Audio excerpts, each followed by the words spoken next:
know, mainly male have it. I would say masculinity translates into conceptualization, while femininity translates into more emotional. And as a result, when you listen to what I say, and you're a guy that thinks really much in concepts, and I talk about emotional nourishment and such, it's actually very hard to relate to it because you're thinking in concepts and you're not really imagining as much the emotional foundation that brings about these conceptualizations. And that's why even in communication, sometimes the best way to communicate and help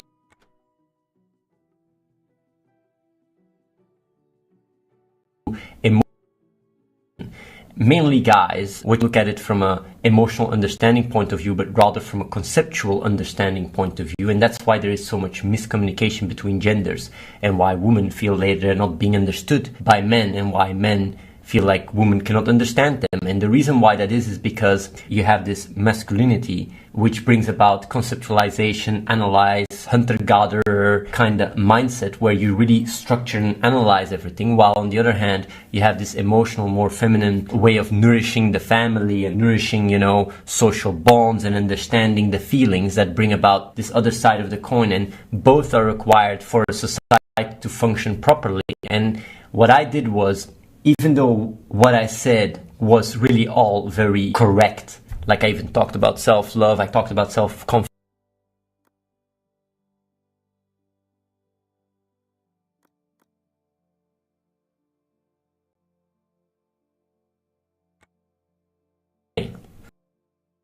the way of being able to even create this by understanding the emotions and also appreciating them and allowing them to grow, as much as the practical side of things, the conceptual side of things, the more analytical side of things.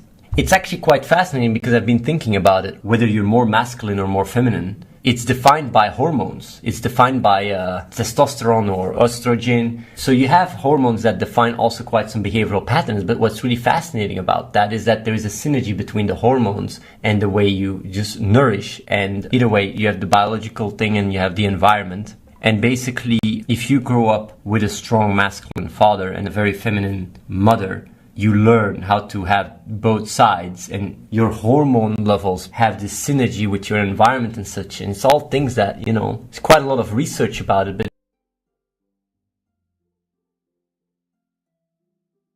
aware that and real things into account when you deal with trying to help people themselves, you really get yourself in a position where you do more harm than good. And that's what I realized. What I realized is that with the real talk, even though I did help some people that could resonate and had a stronger emotional nourishment and went already through the emotional phases because of enough self-love and such, the people that were lacking behind, I was doing way more damage to them. And that is basically the majority of the world. The majority of this planet, definitely in the more technological advanced part of the world, really lack this emotional nourishment because we are quite clueless when it comes to that. But here comes a problem when you grow to a conceptual level, right? When you grow enough emotionally and you nourish your emotional need of self-love, self-confidence, self-trust, what happens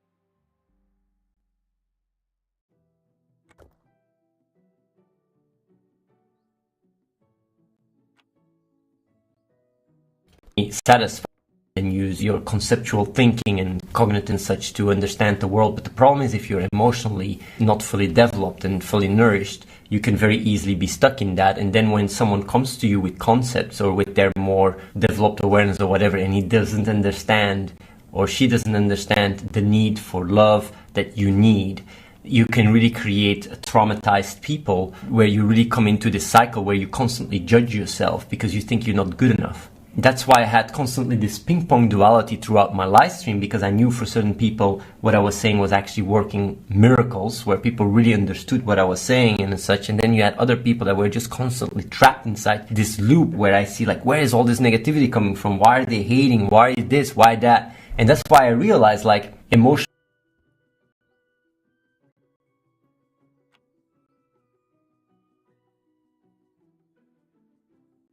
can even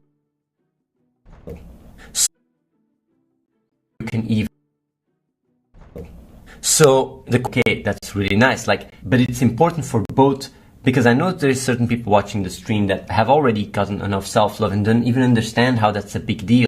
And the best way of me being able to explain, like, really imagine if you would go through life where you would really have been bullied or where you really have been pushed down by your parents.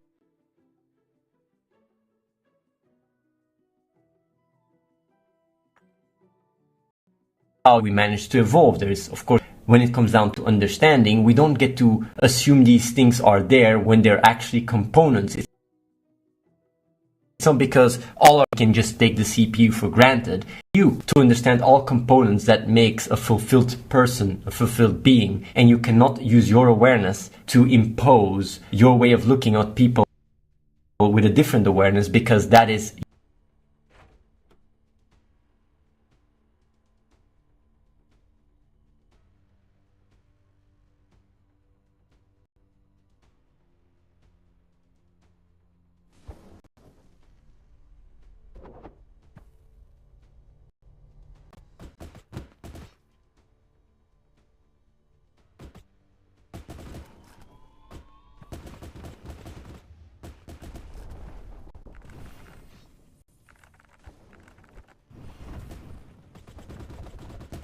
how we understand how we work is crucial, and that's stuff that I had before. When I was always talking about understanding, I was always coming from this more clear-headed perspective where I'm really reasonable and where I use all these concepts and I can really explain my emotions very well.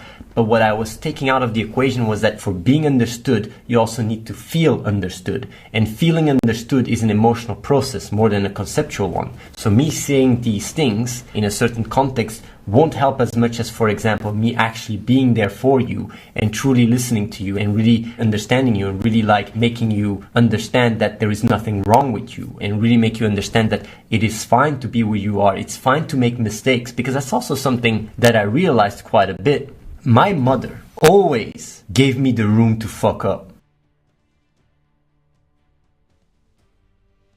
Be able to have your own look at someone and allow them to make a mistake.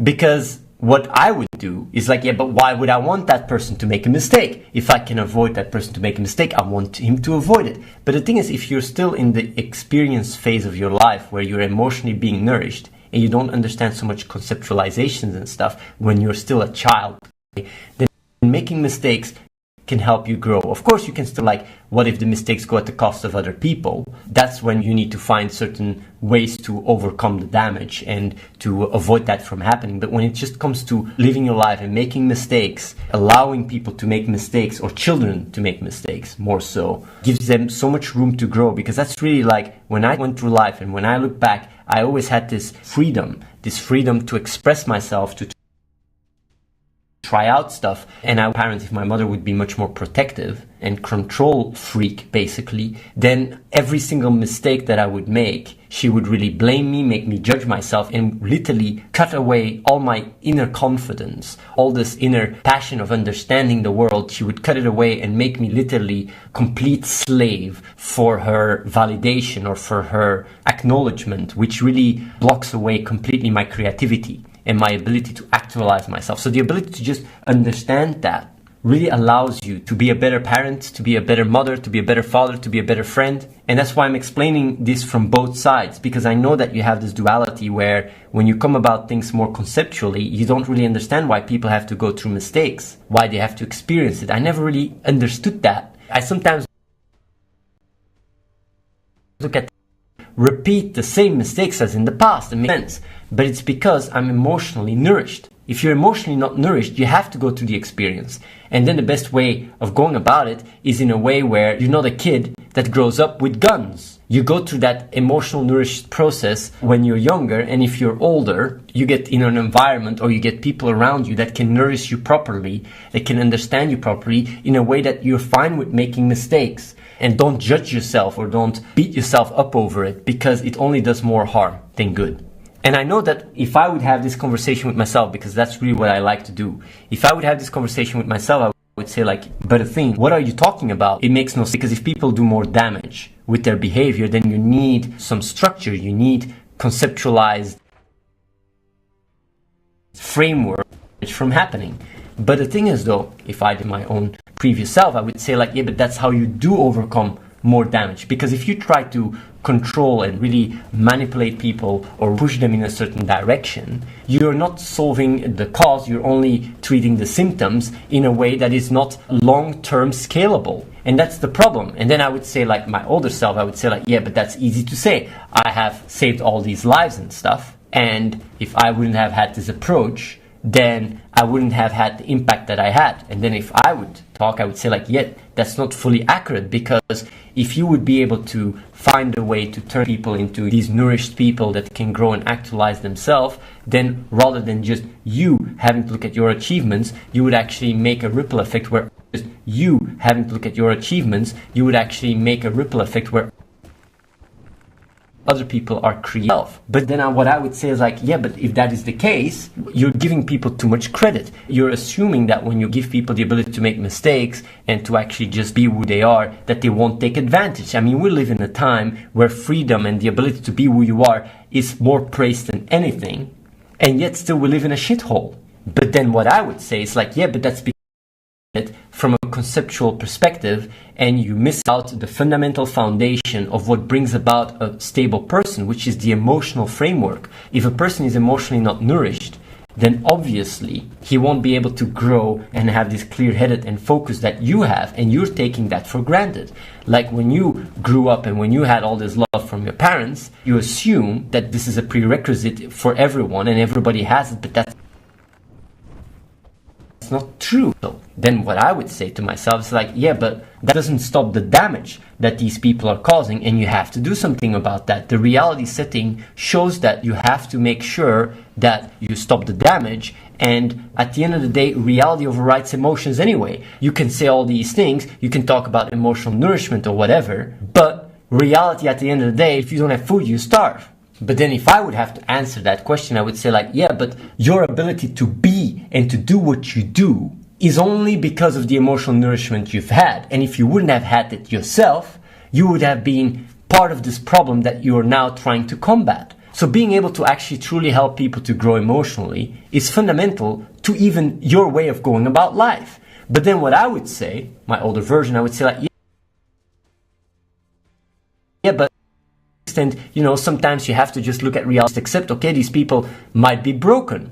And then what I would tell him, and that's where I would hit my previous self, I would say like, but that's because of a lack of understanding. It's because you don't know how to help people to emotionally nourish them, and that's why you don't trust them. And that's when I would get hit. I would say like, but so basically you're telling me that people on a fundamental level want to be good, and if they're emotionally nourished, they would just be like me. And I would say like, yes. It's because of a lack of awareness. And I would then ask myself, but how do you do that then? Because I've been trying so much. I've had people working on love, even in this building. But then I would say like, no, you haven't had people work on love and self-trust and all this. You have had people work to be productive and use this love and all this development as a way to become productive. But the problem with truly creating an environment without judgment and without expectations, when you tell them this is what you need to do. People are not truly building on their own self-love and their trust when they have this gloomy expectation layer on top of that forces them to be productive. And then they will never really truly allow themselves to give themselves to actualize, to be creative, because they constantly have this checkup of like, oh, Daddy Athene might kick me out or whatever. And that's the thing, like the problem is when it all arises, all the issues and all the doubt that I had when it comes down to reality was mainly a failure myself, was my own failure. It was not the failure of people, because people are just the way they are. It was a failure on my part because I had a lack of understanding, and it made me doubt in people's essence of being good. And as a result, what I did,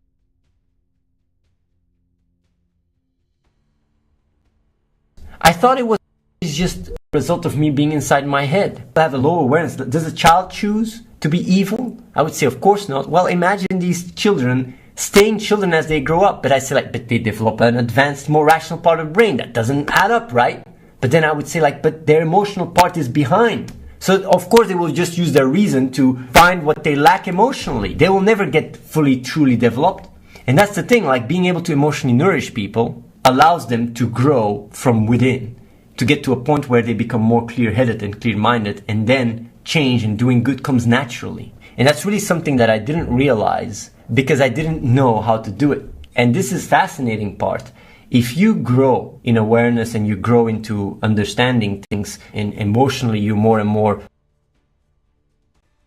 fulfilled and you can really understand things more from conceptualizing, you assume that you can just explain to people what the problem is, just as much as I'm doing right now. I used to assume that I could just explain you guys the problem and it's fixed, but that's bullshit. A lot of the people that are watching right now this stream, the only way that I can truly help you is by emotionally relating to you guys and by guiding you guys to your own emotional blockades.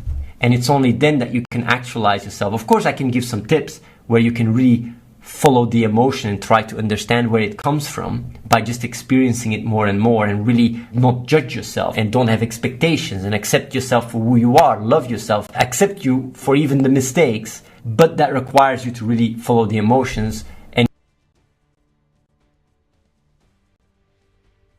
to be accepted of this thing right now, to explain these things and to help you guys in order to really trust in yourself and really believe. Because even people that don't want to help themselves, it's a symptom. It's because on a fundamental level you feel like, why help yourself? Not worth it. So getting love and getting this understanding and getting someone that truly listens to you on an emotional level can really help you open up. That's why I also said that I would love to be there for you guys, because now I understand it. I understand what you guys need, what you guys lack. Some of you, not all of you. And I understand how I can help in that regards. Although I do think that these streams might be helpful, because if you guys really look up to me, or some people look up to me, I'm just telling you guys, it's important to understand that there ain't nothing wrong with you. You don't have to judge yourself. Allow yourself to be and allow yourself to make some mistakes, and just don't run away from your fears. Try to experience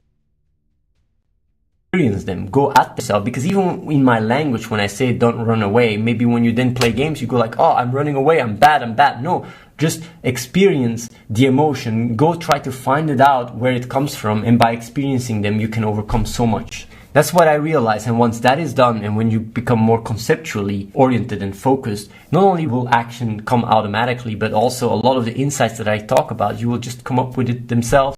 And then even if you feel like having a big impact or working with like-minded people, you just come over and apply and have an impact here. But all these things come naturally. It's not like I have to apply, I have to go there, or I'm not responsible or whatever. The sense of responsibility is something that grows from within. Subscribe to youtube.com/AtheneWins. Watch the live stream at twitch.tv/AtheneLive. Chat.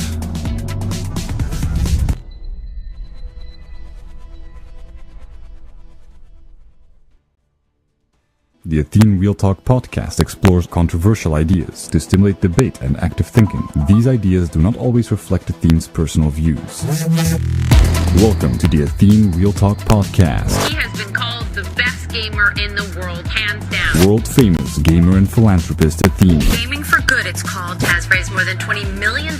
Using his notoriety to raise money for charity. On activism, science, culture, and self-development. Proud to have him in the studio today. I would not want to take you on in a video game. Bronzoli says, Athene, going with understanding and accepting helped me a lot. A great insight. But I have a question. If you interact with a close person like a friend, and that person acts in a way which is likely causing harm to me, and maybe him, but he won't see it because of his reference frame, can you the way himself, or and direct assuming otherwise never become visible in his reality? Well, Bronzolis, that's a really good question, and it's a very hard one to answer, because of course it depends from situation to situation, and the extent to which I can give you an answer to this question is the extent to which you understand your own emotions.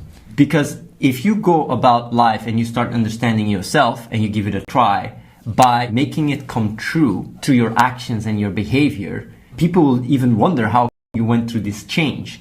And then you are in a better position to explain to your friend how he can also try and go about it the same way. But the problem is that you're looking at the stream, you trust me, you take the time and initiative to really lay down in your bed and really try and figure out what your emotions are trying to tell you. And by understanding them, you can relieve a lot of it. For your friend, it's much harder.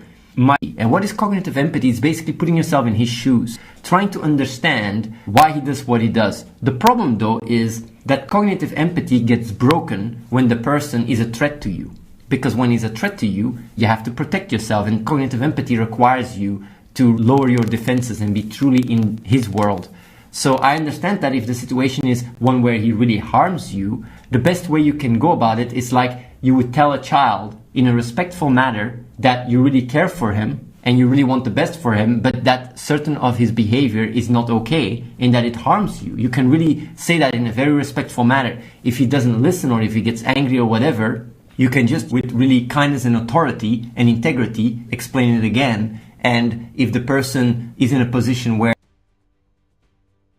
he actually has, it becomes a bit more complicated, because then you have to start thinking more pragmatically, because you can't just give your opinion. You can't just say what you want to say. You got to start thinking more emotionally, intelligently.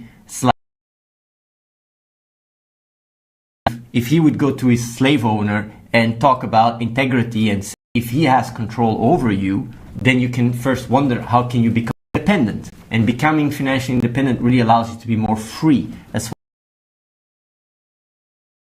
to be able to live by our own self on our own feet, because else our parents have quite a lot of control over us. So gaining control over,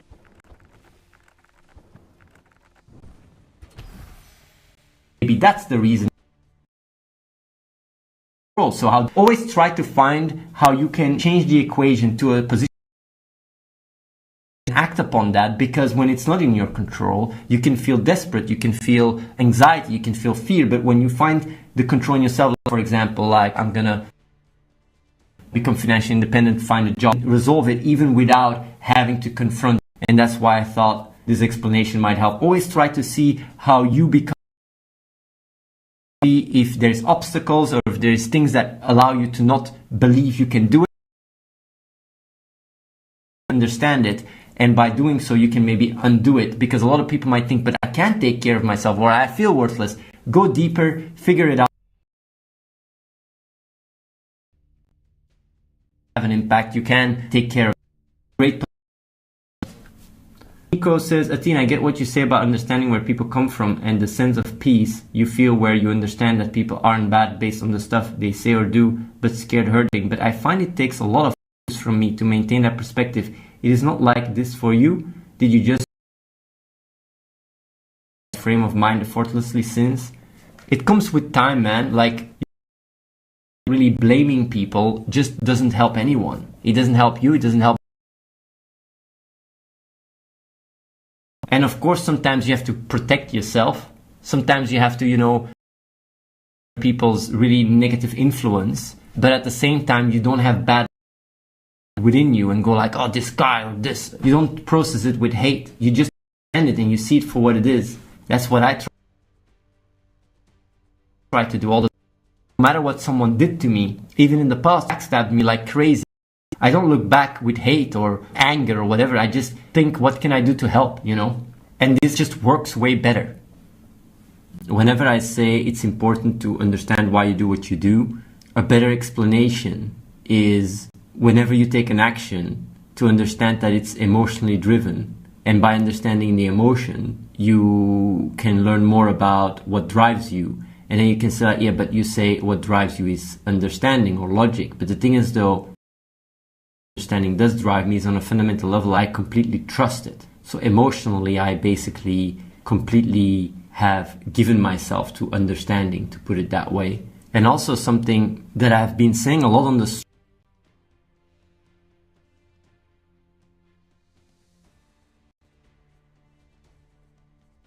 and the problem, the truly accurate sentence is care or they are not part of the equation. But if I don't understand my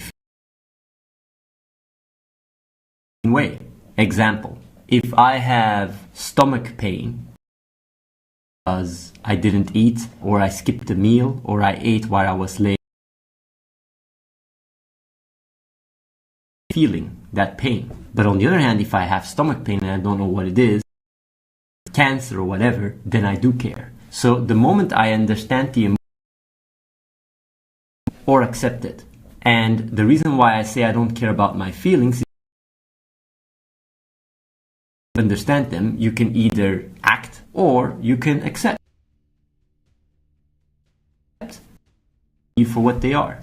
It's these kind of things fascinating that I talk about so many times, and it's this little nuances that make all the difference. But when I grow up and I always am used to understand my emotions, of course I just say I don't care about my emotions because I understand why they're there, and I either act or I accept, and it gives this balance.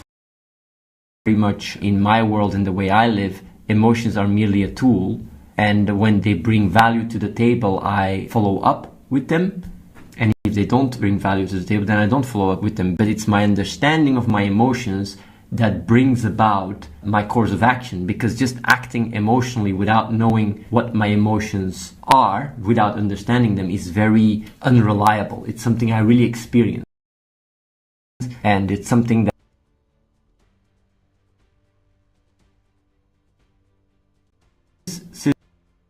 this month. Any thoughts on that, about the use? Because to me it's always about what is substantial, and what is substantial is not a view count, it's the actual concrete impact in the world. And I can tell you, our next project, when it is live, it might catapult me to one of the top streamers on Twitch.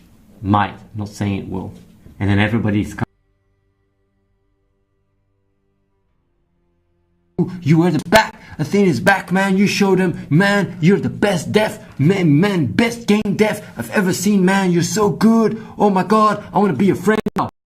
And then after a year or two, if I don't come with anything, I want to Athene, man, where's the old Athene, man, the guy that made TC.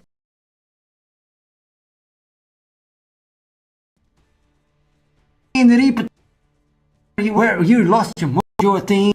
So yeah, I'm just expressing the emotional fluctuations of people, because that's how it goes. When people come to me and say something, it's not because there's a lot of consistency. Express what you feel. The facts don't matter in the equation. It doesn't matter a building that can have 100 people. It doesn't matter that now what you feel is just you see anything concrete, so you just go from wave to wave to the other. It's like the fidget spinners. You can't wait to have a fidget spinner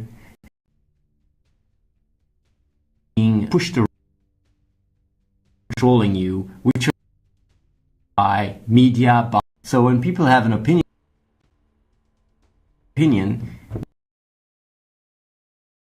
bias help you a lot. If you truly understand that your real opinion influencing your opinion, because if you feel one way, you say one thing, and if being actually reliable for yourself, your emotions are literally questioning whether these beliefs you're attached to, that you literally lose yourself to and really make very important decisions in your life with them, you start wondering whether you can truly trust them, because they're not defined by, they're defined by how you feel.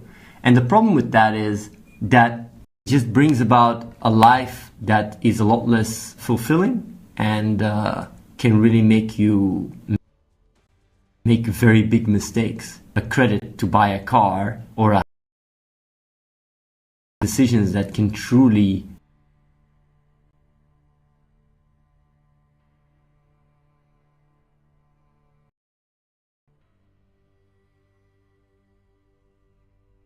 you understand.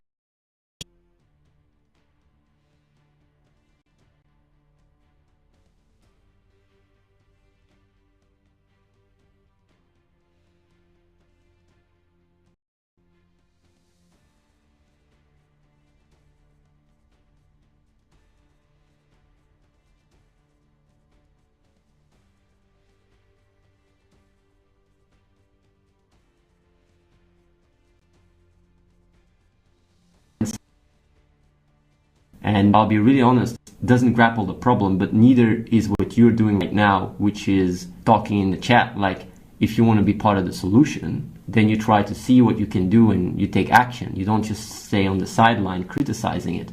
And when I work on Save the Children, the reason why I do so, even though I know it's merely a symptom and not a root of the problem, is because it inspires other people, and it's a way to emotionally relate the good cause I'm working on. If I start talking about awareness growing projects and stuff, people are a lot less inclined to be invested in that, because emotionally it's not about children, and you have to speak the emotional language. It's a pragmatic choice that I make because of my experience in the field of trying to have an impact. And a lot of people even came over here because of the Save the Children projects, which allowed us to even start even bigger projects. So I'm just saying,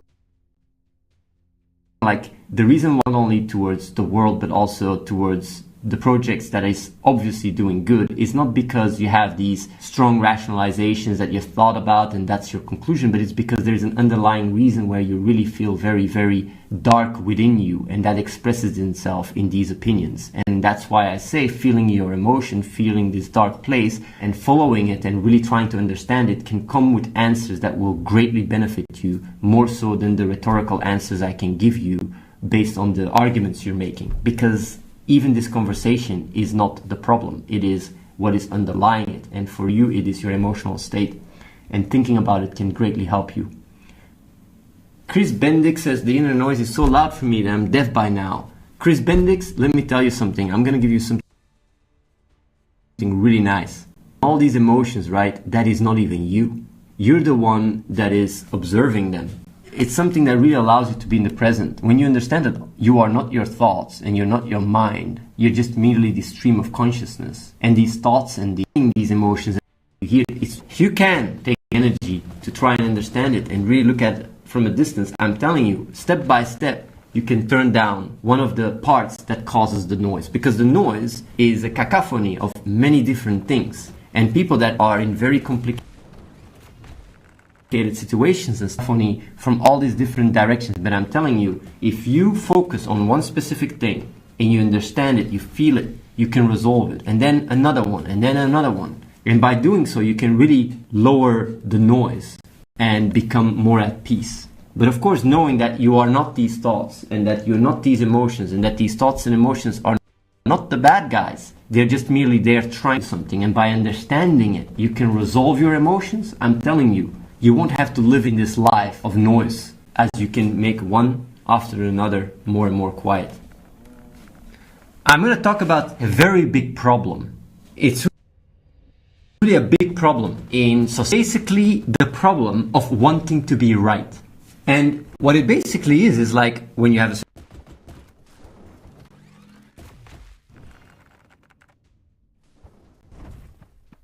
to want to be right, because your brain are bad or good, very binary. And even though your opinions might change and you might really fluctuate from day to day, you have this investment in what you think because you want to be right and the reason and done. But what is really fascinating is that one